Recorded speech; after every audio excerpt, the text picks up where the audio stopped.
You've got questions, we've got answers on today's episode of the Movement Podcast, the podcast for people who want to know the truth about what it takes to have a happy, healthy, strong body, starting from the feet first, because those are your foundation, and where we break down the mythology, the propaganda, the myths, sometimes the outright lies that you've been told about what it takes to run, to walk, to hike, to play, to dance, to lift, whatever it is that you enjoy, enjoyably and efficiently and effectively. I'm Stephen Sashin, your host for the Movement Podcast, and also the CEO at ZeroShoes.com. And these are questions that have come in via email. Some of them are exactly how I got them. Some of them are kind of combinations because we get a lot of things that are all similar, and so I put them all together. If you have a question that you would like me to answer, just drop me an email. It's to move, M-O-V-E, at jointhemovement.com.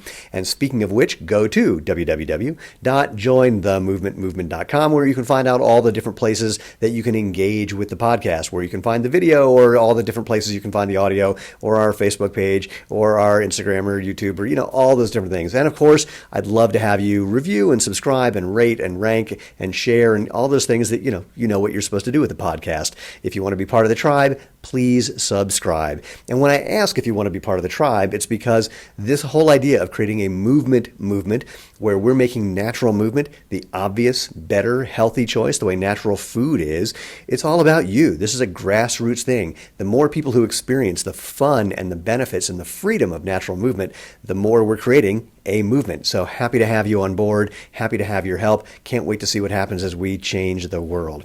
All right, so let's jump in. I've written down these questions. I'm going to stick them here next to my computer.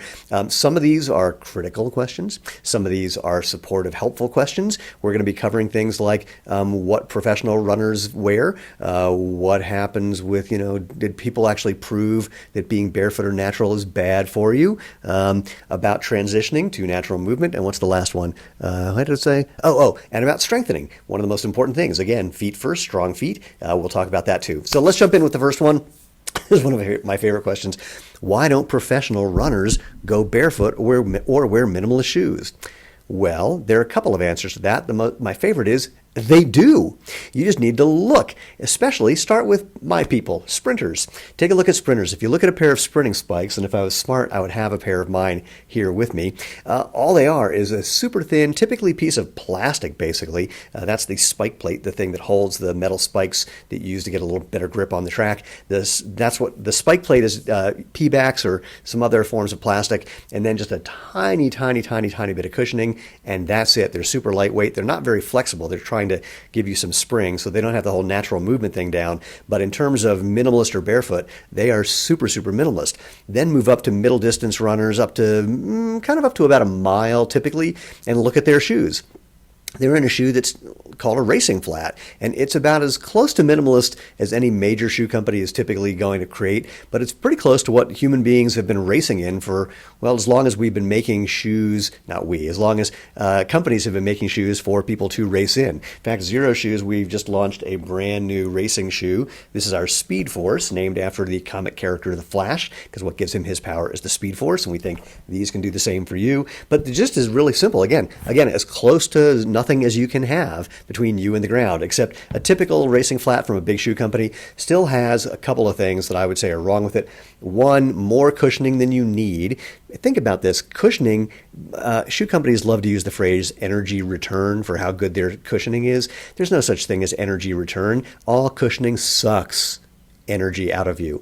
No question about it. And then all cushioning is also tuned to a particular weight and speed, a particular force that you apply to the ground. And if you are not the right weight, traveling at the right speed, that cushioning is not going to be very effective for you. And all cushioning breaks down the moment you start wearing it. I saw something recently, some people who had done studies on how cushioning breaks down over time. And most shoe companies recommend that you swap out your shoes every 300 to 500 miles. Well, when they evaluated how the cushioning degraded over time, they saw that after as little as 100 miles, the cushioning was basically shot. So why shoe companies, I think, say 300 to 500, so you don't get the idea that they're providing nothing of value that falls apart almost instantly and needs replacing almost instantly. Because if you saw that, if they told you that, you would think they don't know what they're doing, they don't know how to make a product. I'm not going to argue, frankly, because I think that's kind of ridiculous. And if you don't know, Zero Shoes, by the way, have a 5,000-mile sole warranty. But that's a whole other story. So, the other thing they do wrong with most racing flats, again, squeeze your toes together. Look at the shape of those shoes. They're not letting your feet move naturally. And what's incredible about that is if you squeeze your toes together, you can't actually let your big toe flex. And if your big toe can't flex, you're not using the biggest part of the arch in your foot, which is a big component to strength and shock absorption. So if you're not using your arch, then, what the hell's going on with your feet? I can tell you, they're getting weaker over time. Because think about that. If you put your arm in a cast or you immobilize any joint in your body, it gets weaker over time. And that amount of time, not very long. There's a study coming out soon. I will reference it as soon as it's actually published, but I've seen it. Irene Davis from Harvard showed the results of it. And the gist is they took healthy runners and put a orthotic, an arch support, in their shoe. And within as little as 12 weeks, they had lost 10% of the muscle mass in their feet. That does not sound good, if you ask me.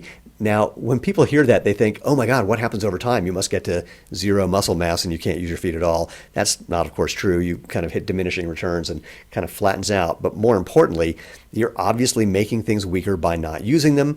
Use it or lose it. And if you use it, you can unlose it. So that's what we're all about here. So, and then there's a second answer to the question, because if you do look at marathoners, for example, they're not in racing flats typically, nor are they in spikes. They're in shoes that look more familiar to what many people see, padded motion control shoes. Now, not all of them. We've had some barefoot runners. We've had a BB Bakila, who won the marathon, and Zola Budd, who I think ran the 10K. I can never remember. And Ron Hill, who won the 10K in Mexico City, who ran barefoot, the three of them. When someone asked Ron why he ran barefoot, his answer was apparently it was the lightest shoe I could find. Now, why don't more runners run barefoot? Well, a couple of reasons. One, they're getting paid by major shoe companies to endorse those products, so clearly they have to wear them. Many professional runners get the majority of their revenue, their income, from big shoe company sponsorship. So, why would they not wear those shoes if that's the thing that's paying the rent? And in a similar vein, these are people who started running, many of them started running very early on in shoes, and they never had the experience of doing anything different. And if I were a professional runner, I would not be trying to change to something that I've never done before and put my livelihood in jeopardy. That's kind of a silly thing to do. But then you look at African runners or some of the early runners from New Zealand who worked with the coach Arthur Lydiard. They spent most of their time growing up running barefoot and put on shoes, and many of them ended up having problems once they started running in shoes because, again, their feet weren't working naturally. Or, of course, if you read the book Born to Run, and if you haven't, get the book Born to Run and read the book Born to Run about the Tarahumara Indians in Mexico who ran the Leadville 100, the highest ultramarathon in, I'm guessing it's the world, but certainly the United States. And they ran in some huarache sandals, a strip of tire with some leather on it strapped to their foot, or barefoot. And they won that race. They were sponsored by a shoe company in the second year of the race, and they couldn't run in the shoes. They ripped them off and finished the whole race barefoot. So we do have minimalist and barefoot runners, but there's a lot of incentive for those people not to show up, not to exist, not to be doing what is natural. So you've got good company if you want to try that. And of course, go take a look at zeroshoes.com and look at our Facebook page, and you'll hear from thousands and thousands of people who've made the switch, who are now running every distance you can think of in something truly minimalist, from our super thin sandals to our shoes, or even barefoot as well. So check that out. Okay, on to the next question. Didn't this lawsuit against FiveFingers, the Five-Finger shoes, Vibram is the name of the company, didn't that prove that barefoot and minimalist is bad for you and causes injuries? And the simple answer, no, did nothing of the sort. So I'm just going to do this really quickly. First of all, here's what the lawsuit was about. They were claiming that Vibram was claiming, if you wore the Five-Finger shoes, your feet would get stronger. Well, they didn't have a study that explicitly backed that claim up, and the lawsuit was for making an unfounded medical claim. Now, here's the second part that's relevant. The lawsuit settled out of court. So we don't know the answer to the question from the lawsuit of whether or not wearing Five-Finger shoes improved foot strength or not, because, again, there wasn't a study then, and the lawsuit didn't prove anything either way. It settled. Now, it also settled for $3.75 million, which I know sounds like a lot of money if you don't have $3.75 million, but compared to other lawsuits where people went after footwear companies for making unfounded claims, like the toning shoes, the big, thick shoes that Skechers and Reebok said would make your butt look like the Kardashians, which doesn't do anything like that. Those lawsuits were settled in the hundreds of millions of dollars. So why did the Vibram lawsuit settle for so little? Well, there happens to be a bunch of dots that you can connect between natural movement and foot strengthening that existed even when that lawsuit happened almost, 9 years ago, that showed that if you use your feet, they get stronger. What a shock. There's actually studies now. Sarah Ridge at BYU, who we're going to be talking with soon, had to do a study showing that if you did not had to, but did a study showing that if you just walk in a minimalist shoe, your foot strength, the diameter of the muscles and ligaments and tendons in your feet got bigger, which is equated to strength.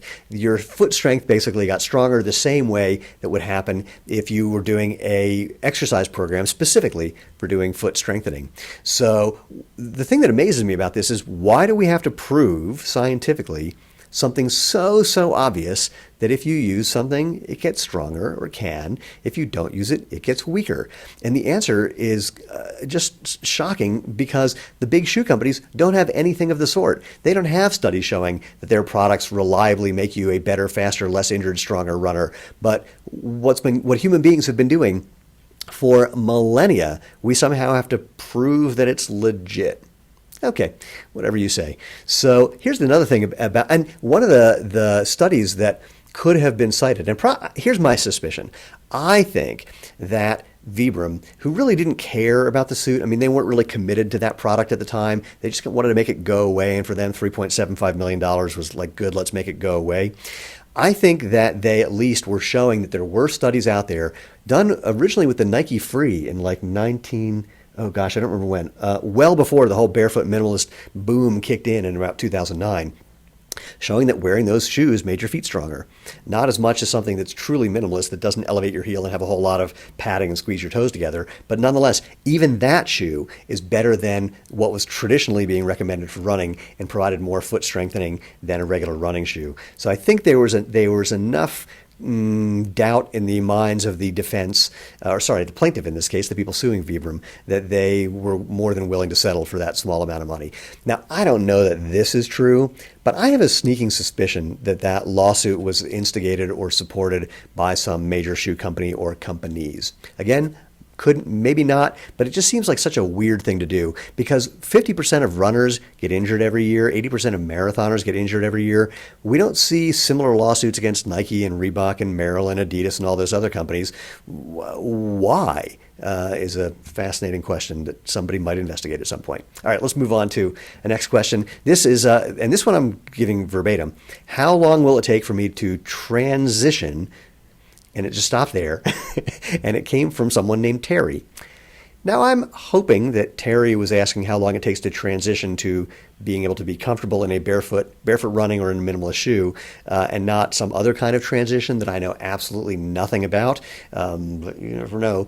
So I'm going to answer the first part about what it takes to transition, or how long it takes to transition effectively to being able to comfortably run barefoot or in truly minimalist footwear. And the answer is, I have no idea. Not because I don't have any thoughts about this, but because it's all about you. It's an individual thing. I can't tell you what's going to happen for you based on any number of factors. How old you are, how fit you are, how heavy you are, what kind of activities you've been engaged in up until now. If you spend any time walking or running in barefoot, or just being on the beach, or being in your home outside of without wearing shoes. There's so many different things that could affect the answer to that question. I just can't give you an answer. So the real answer is this, is listen to your body.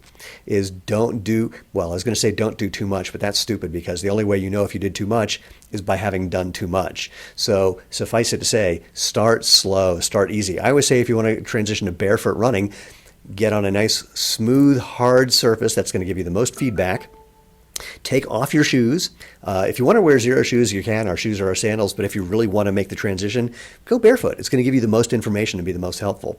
And go for a really short run, like 20 seconds, 30 seconds, and see how it feels. If it hurts, do something different the next time until you're having fun.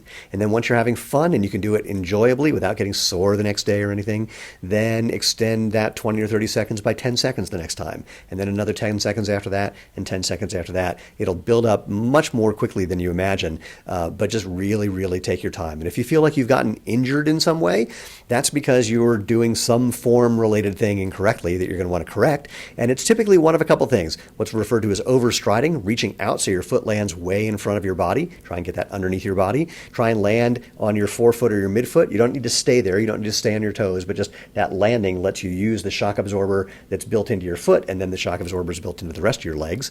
And then also don't push and pull off the ground. So rather than thinking about pushing off the ground by flexing your foot, you want to think about lifting your foot off the ground by flexing your hip. Like imagine if you step on a bee, you would lift your foot off the ground, not push your foot off the ground, because that would put your foot further into the stinger. So use that same thought, and then pick up your cadence a little bit. Some people say you have to run at 180 steps per minute. That's just, that's just a magical, mythical number. Just pick it up a little bit though, because most people tend to be running at a cadence. That's how fast your feet are moving, not how fast you are running. They tend to be at about like 5 to 10% slower than they actually than what's optimal. So maybe you're running at 160 steps a minute, try 165, see what happens, or 170, see what happens, and just play with that. And again, you are becoming your own coach with the feedback that your body is giving you. And last but not least, how do I get my feet strong enough for running barefoot or minimalist shoes? Run barefoot or in minimalist shoes. There's foot strengthening exercises that you can do, and we've talked about them on the podcast and other episodes, but the simplest thing is none of that is going to be the same as actually walking and running. So start by walking and then bring in running slowly, just like I just described. Use your feet, and that's the thing that's going to make them stronger. And that's what's going to give you happy, healthy, strong feet that could help you for the rest of your life. So those are our Q's and A's for today. Again, if you've got questions you want me to answer, drop me a note to move at jointhemovementmovement.com. And again, go to www.jointhemovementmovement.com to find out all the different ways that you can engage with the podcast and help be part of the movement, helping people discover the fun and benefits of natural movement and making natural movement the obvious, better, healthy choice the way natural food currently is. If you want to be part of the tribe, of course, please subscribe and share and like and review and rate and do all those things that you're supposed to do with a podcast. I can't wait to see what's next. We have a lot of great episodes coming up. If you haven't found the previous ones, go check them out. You'll enjoy those as well. And more importantly, as always, live life feet first.